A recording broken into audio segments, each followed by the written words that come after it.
Assalamualaikum Buya. Bagaimana kalau jenazah yang korban COVID-19 tidak dikafani melainkan dibungkus plastik dan peti? Mohon pencerahannya Buya. Terima kasih.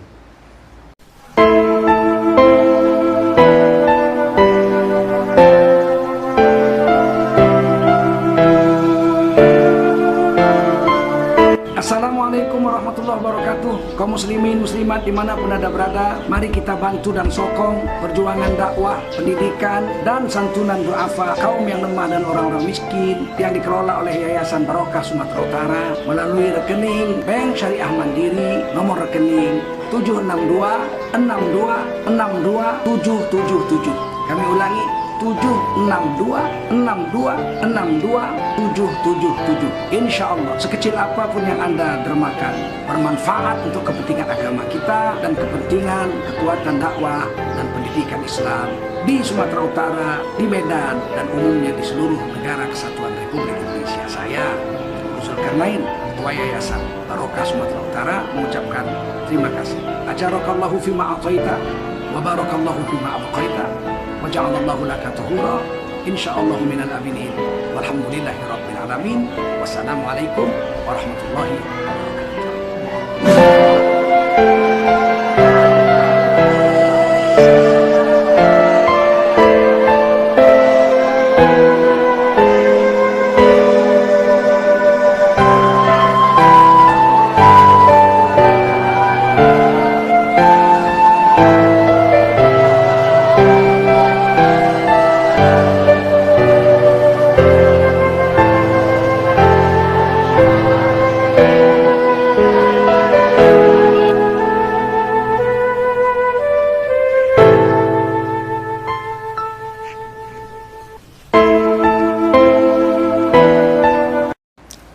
Assalamualaikum warahmatullahi wabarakatuh. Hamdan wa syukradillah wa salatan wa salaman ala rasulillah wa ala alihi wa sahbihi wa mawalah.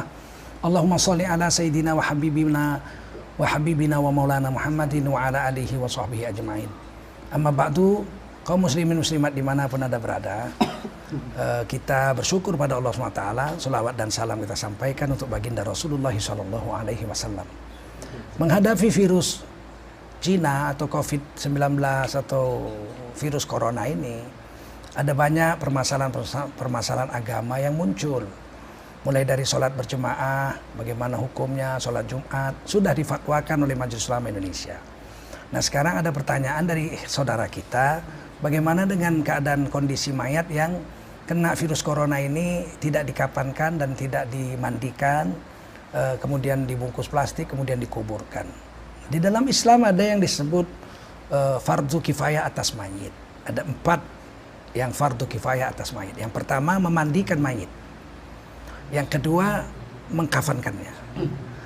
Sunnah warna putih. Sunnat 3 lapis. Boleh warna lain, boleh kurang dari 3 lapis. Sunnat warna putih, sunnat warna 3 lapis, tetapi wajib dikafankan. Kemudian yang ketiga adalah mensolatkannya dengan 4 takbir.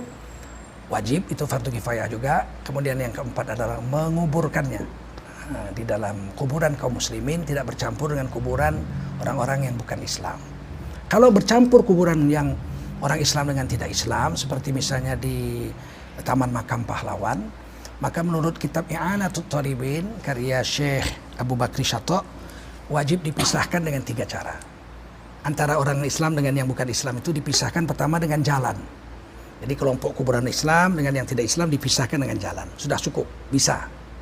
Atau komplek kuburan itu dipisahkan dengan parit, dibuat parit. Sebelah parit sana orang Islam, sebelah parit sini bukan Islam. Oke. Atau dibuat dinding. Dibuat dinding minimal 2,5 hasta. Dinding 2,5 hasta, di sebelah dinding sana orang Islam, kuburannya, yang sebelah sini adalah kuburan-kuburan orang bukan Islam. Cukup. Kalau satu kompleks. Kalau sebaiknya satu kompleks itu semuanya orang Islam semua, itu tidak diperlukan parit, tidak diperlukan dinding, dan tidak diperlukan jalan untuk memisahkan, karena semuanya satu komplek kuburan itu adalah orang-orang Islam keseluruhannya. Tetapi dalam satu hal, fardu kifayah itu bisa gugur. Misalnya terjadi penyakit seperti corona ini, mayat yang wafat kena corona ini menularkan penyakit, virus-virusnya.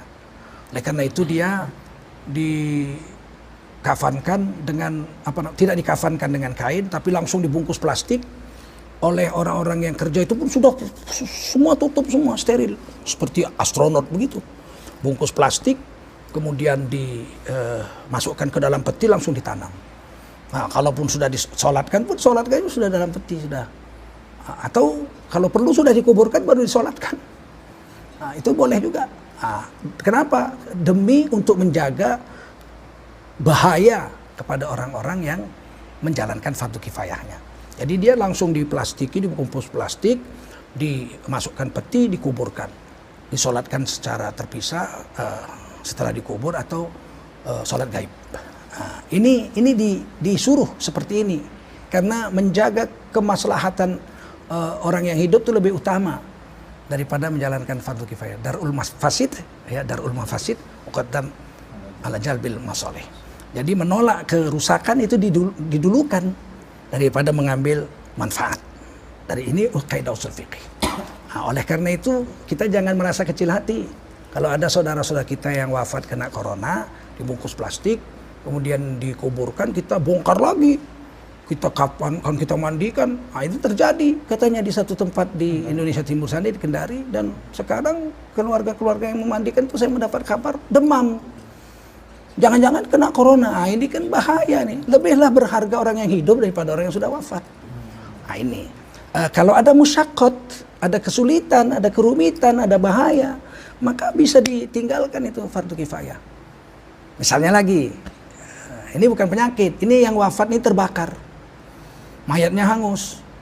Kalau dimandikan hancur badannya. Habislah badannya yang sudah kering seperti arang itu, dicuci ya habis, berontok-rontokan daging-dagingnya yang sudah terbakar. Maka seperti ini langsung dikafani aja, tidak dimandikan. Kapankan, kemudian kita sholatkan, kemudian kita kuburkan. Tidak dimandikan. Kalau dimandikan hancur badannya. Nah, seperti ini ada musyaqqat, ada kerumitan, ada kesulitan, ada bahaya kepada mayit atau kepada orang yang menyelenggarakan fardu kifayah mayit ini. Hal-hal sedemikian ini menyebabkan salah satu atau sebagian daripada fardu kifayah yang harus dilaksanakan kepada mayit itu bisa gugur. Begitu juga seorang wanita wafat di satu desa, tidak ada mahramnya, tidak ada perempuan di situ. Yang ada cuma laki-laki dan bukan mahramnya. Bagaimana kalau perempuan itu dimandikan bukan mahramnya? Kan haram. Nah, tapi kan ini kita harus memandikannya. Iya, kalau bertemu satu yang wajib dengan yang haram, maka yang menang yang haram itu. Yang wajib kalah. Kalau dimandikan, yang memandikan bukan mahram dan bukan perempuan, dan yang wafat itu perempuan, kita melihat auratnya. Melihat auratnya haram. Ya sudah, nggak usah dimandikan. Bungkus saja. Kita kuburkan, begitu. Banyak kemudahan dalam agama, tapi agama bukan mempermudah-mudahkan urusan agama. Hukum fikih ini begini, kalau begini jadi begini, kalau begini ya jadi begini. Tetapi kalau begini, maka jadi begini. Dia selalu berubah menurut keadaan yang datang. Apalagi ada kaidah usul. Dua yang wajib datang sekaligus, salah satu harus gugur. Misalnya kita sholat, wajib menjaga sholat dari niat awal takbiratul ihram sampai salam. Tidak boleh dibatalkan setengah jalan. Wajib itu dijaga. Tiba-tiba datang ular kobra, mau menggigit kaki kita, kita lihat, menjaga nyawa wajib. Kan dua wajib datang. Sholat tidak boleh dibatalkan, hukumnya wajib dijaga. Ular mau menggigit kaki kita, nyawa kita wajib dijaga. Maka salah satu harus gugur. Mana yang gugur? Sholatnya digugurkan. Kita melarikan diri. Karena kalau sudah selamat dari ular, sholat bisa dilanjutkan. Maka kita lari. Ularnya udah nggak ada, sholatnya kita lanjut aja, nggak diulang. Padahal kalau 3 kali berturut-turut anggota badan yang besar dalam mazhab Syafi'i membatalkan sholat. Tapi kalau menyelamatkan nyawa enggak. Tadi 2 rakaat sholat isya ada ular, kita lari. Udah nggak ada ularnya, kita sambung rakaat kedua itu langsung lagi. Tidak diulangi dari awal. Karena 2 yang wajib datang. Menjaga sholat sampai habis wajib dijaga. Menyelamatkan nyawa wajib dijaga. Datang ular, lari dari ular, sholat digugurkan dulu, nanti dilanjutkan. Begitu juga kalau datang wajib dengan haram sekaligus. Masalah itu harus gugur, nggak bisa enggak. Kita naik kapal, kapalnya pecah, kita dapat satu bambu untuk menyelamatkan nyawa kita, satu bambu, kita selamat. Tiba-tiba datang orang berenang-renang, ambil bambu kita kongsi berdua. Kalau berdua tenggelam, karena bambu hanya mampu menampung satu orang. Maka kalau kita berdua mati dua-dua. Nah, sedangkan membunuh orang hukumnya haram. Nah, kita sepakkan orang itu sehingga dia mati tenggelam, kita enggak. Loh, membunuh dong, menyelamatkan nyawa. Nah, kalau kita udahlah, kamu aja yang naik bambu biar saya yang mati, bunuh diri, haram hukumnya. Atau yuk kongsi dua-dua mati, ya haram juga. Jadi ada rebutan.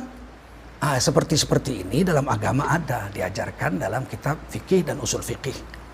Oleh karena itu pertanyaan saudara kita ini untuk urusan khususnya virus Cina atau virus corona atau COVID-19 ini, menurut pakar ahli kesehatan, mereka yang ahli. Tiap-tiap satu urusan mesti serahkan pada ahli, kalau enggak hancur. Maka katanya kita nggak usah mandikan, kita bungkus langsung. Yang membungkus juga menutup dirinya dengan alat pelindung diri yang menurut ilmu manusia cukup bagus. Bungkus plastik, masukkan peti, kubur. Kita sholatkan dari jauh, ghaib, atau setelah dikubur. Di tanah kuburan itu kita sholat, ghaib juga. Atau sholatnya orang-orang yang pakai pakaian alat pelindung diri itu seperti astronot itu yang menyolatkan, nah, mereka juga nggak wudhu. Bagaimana mereka mau wudhu pakaian seperti itu? Hal-hal seperti ini insya Allah dimaklumi dalam agama Islam, disyariatkan oleh baginda Rasul, dan para ulama telah mencontohkannya dengan fatwa-fatwa mereka, dan kita tinggal mengikuti. Mudah-mudahan Allah meridhoi kita, dan Allah Maha Pengampun lagi Maha mengasihani orang-orang beriman. Wattaqullah ya ulil albab. Saya Tengku Zulkarnain, wassalamualaikum warahmatullahi wabarakatuh.